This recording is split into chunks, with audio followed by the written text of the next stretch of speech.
Hey guys, welcome to Tutorial Guru. Today we'll be learning how to open links internally on Fiverr, and now let's dive right in. Now to open links internally in Fiverr, first open up your Fiverr app on your phone. After opening your Fiverr app, guys, on this interface at the bottom right corner of the screen, you can see there's a more button available for us with the three dotted icons at the bottom right.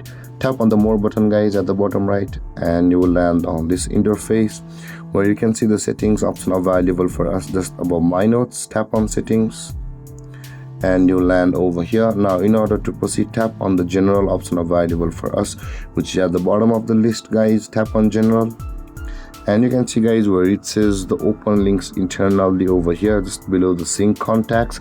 In order to open links internally on Fiverr, make sure the empty circle at the right side of open links internally is turned on by tapping, and when the tick mark in the purple and the circle appears beside the open links internally, then your links in the Fiverr will start to open internally.